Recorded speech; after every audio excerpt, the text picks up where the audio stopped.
নমস্কার বন্ধুরা, তোমরা কেমন আছো? নিশ্চয়ই ভালো আছো। দেখতে দেখতে সরস্বতী পুজোটাও কিন্তু চলে গেল। কিন্তু সরস্বতী পুজো চলে গেলেও তার পাশাপাশি সরস্বতী পুজোর প্যান্ডেলগুলো কিন্তু এখনও অনেক জায়গাতেই রয়ে গেছে।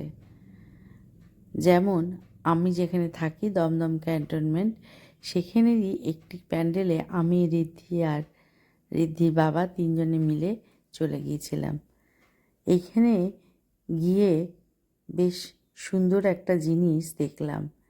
এখানে তুলে ধরা হয়েছে বাচ্চারা যেসব জিনিসগুলোতে অ্যাডিক্টেড, যেগুলো তারা অবসর সময়ে পায়, সেইগুলো নিয়েই কিন্তু এখানে প্যান্ডেলটা তৈরি হয়েছে। বলা যেতে পারে সোশ্যাল মিডিয়ার পাশাপাশি গেমস, এইগুলোর যে খারাপ দিকগুলো কিন্তু এই প্যান্ডেলে তুলে ধরেছে। এটা দেখে বেশ ভালো লাগলো। আর ঋদ্ধিকে নিয়ে যেহেতু গিয়েছিলাম, ঋদ্ধিকেও কিন্তু এই জিনিসগুলো দেখানোর একটা সুযোগ আমরাও পেলাম। বেশ ভালো লাগলো এই প্যান্ডেলটাতে ঢুকে। প্রথমে ঢুকে বুঝতে পারছিলাম না যে প্যান্ডেলের থিমটা কী ছিল। পরে ঘুরতে ঘুরতে কিন্তু এই থিমগুলোকে দেখে আরও ঋদ্ধিকে ভালো করে বোঝাতে পারলাম যে এই সোশ্যাল মিডিয়া বলো বা এই মোবাইলের যুগে, মোবাইলের বিভিন্ন রকমের গেমসের যুগে এগুলো কতটা খারাপ সেটা চোখের সামনে কিন্তু তুলে ধরেছে এই মণ্ডপের মধ্যে দিয়ে। এখানে কিন্তু মা সরস্বতী বসে আছেন শিবের কোলে। এটাও কিন্তু বেশ একটা নতুনত্ব জিনিস দেখলাম।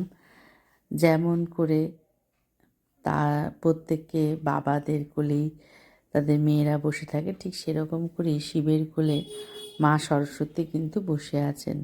সেইভাবেই এখানে পুজো হয়েছে। আর এই যে মণ্ডপের চারপাশে নানান রকম জিনিস কিন্তু লেখাও রয়েছে। এখানে যেমন লেখা আছে অনলাইন গেমের জন্য সময়সীমা নির্ধারণ করুন। এটা কিন্তু একদম ঠিক কথা। নিয়মিত কিছু সময় ফোন থেকে বিরতি নিন। কিছু সময় ফোন থেকে বিরতি নিয়েই চলাটাই কিন্তু আমাদের লক্ষ্য হওয়া উচিত। আপনার সন্তানের সাথে সময় কাটান, ফোনটা দূরে রাখুন। খুব বাস্তব বাস্তব কথাগুলো কিন্তু এখানে লিখে রেখেছে। সৃজনশীল উপায় স্মার্টফোনের আসক্তি দূর করুন। কোনো কিছু সৃষ্টির মধ্যে দিয়ে আমাদের চেষ্টা করতে হবে যতটা সম্ভব ফোন থেকে দূরে থাকা যায়। সকলে তোমরা ভালো থেকো, সুস্থ থেকো। আর সরস্বতী পুজো তোমরা কেমন কাটালে অবশ্যই জানিও। বিভিন্ন রকম প্যান্ডেল দেখার মধ্যে দিয়েও আমিও এই সরস্বতী পুজোটাকে কিন্তু উপভোগ করলাম। সকলে খুব ভালো থেকো, সুস্থ থেকো। আর প্রত্যেকে কিন্তু কমেন্টসের মাধ্যমে জানিও কেমন লাগলো এই মণ্ডপটা। ধন্যবাদ।